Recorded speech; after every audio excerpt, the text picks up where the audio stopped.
نہیں قطعاً ایسی کوئی بات نہیں. ہم نے ایک بطور ایک رسپانسبل اپوزیشن ہم نے پورا قوم کو بتایا کہ ہم ان کو وقت دینا چاہتے ہیں. یہ اپنی پوری طرح جو بھی ان کی صلاحیتیں ہیں وہ قوم کے سامنے لے آئیں.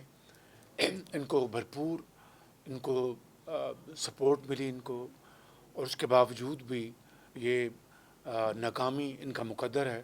وہ پوری قوم اس کو دیکھ رہی ہے، اور ہم نے آج کا جو سیشن ہے اسی لیے رکھا ہے کہ ان تمام ناکامیوں کو ہم اس کو ہائی لائٹ کریں، بتائیں، اور ان کا جو پروپیگنڈا ہے، جو ففتھ جنریشن کی جو بات کر رہے تھے، اس پروپیگنڈے کو ہم کاؤنٹر کریں.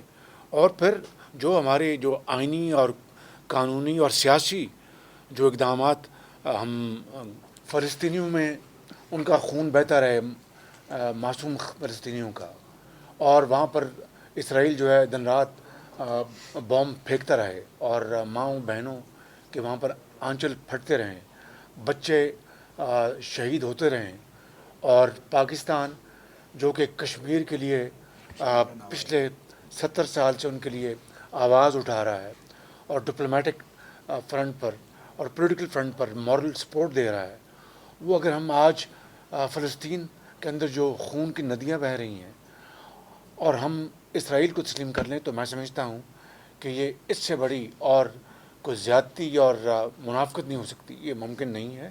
جب تک کہ فلسطین کے عوام کو ان کا حق نہیں ملتا، اس کے بغیر یہ بات سوچنا بھی، یہ میں سمجھتا ہوں کہ اپنے اور قوم کے ساتھ دھوکے کے مترادف. کشمیر کے موقف پر میاں نواز شریف نے وہاں پر یون میں جا کے جو تقریر کی ہے وہ اپنا قوم کے سامنے ہے، وہ کل کی بات ہے.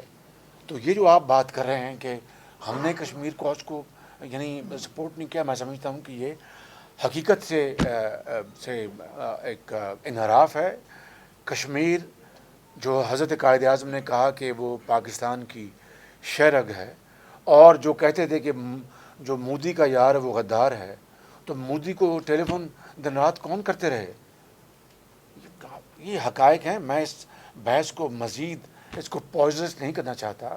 کہنا چاہتا ہوں کہ پوری قوم کشمیر کوچ کے اوپر ایک ہے، اور ہم حکومت کو ہم متنبع کرتے ہیں اور ان کو وارن کرتے ہیں کہ وہ کشمیر کوچ سے اگر ہٹیں گے تو وہ پوری قوم اس کے سامنے ایک دیوار بن کے کھڑی ہوگی. وہ کون سا این آر او ہے، کس نے مانگا ہے، وہ لے کے آئیں قوم کے سامنے.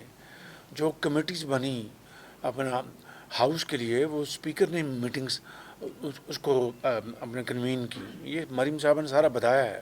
تو اس میں اس پروپیگنڈے کا ایک ہی مقصد ہے کہ ان کی جو غریب عوام کی جو جیبیں خالی کی ہیں، اور جو مہنگائی آسمانوں سے باتیں کر رہی ہے، لاکھوں لوگ جو بے روزگار ہو چکے ہیں اور ہو رہے ہیں، کارخانے دکانیں جو بند ہو رہی ہیں، یہ اس سے توجہ ہٹانے کے لیے یہ ان کا ایک ہوچا ہتھکنڈا، اور اس کے علاوہ اس کی کوئی اہمیت نہیں.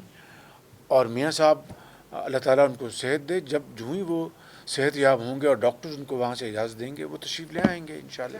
آپ نے اس کا جواب مفتاح صاحب سے سن لیا کہ اس کو ریپوٹیشن میں بتا سکتا ہوں کہ اس کا وہ اچھی بات ہے، لیکن اگر آپ کی امپورٹس کم ہو گئی ہیں تو اس کا مطلب ہے کہ ہماری جو صنعتیں ہیں ان کی چمنیوں سے دھواں نکلنا بند ہو گیا.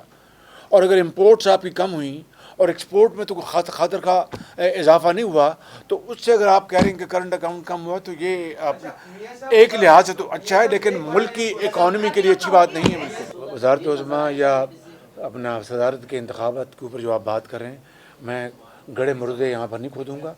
ہم اپوزیشن اکٹھے ہیں، میں آیا ہوں، انشاءاللہ میرے اب رابطے ہوں گے. اور اے پی سی کے لیے میں تیسری مرتبہ کہہ رہا ہوں کہ انشاءاللہ اس کے لیے پھر ہم ڈیٹ تجویز کریں گے. بس مریم بس کریں.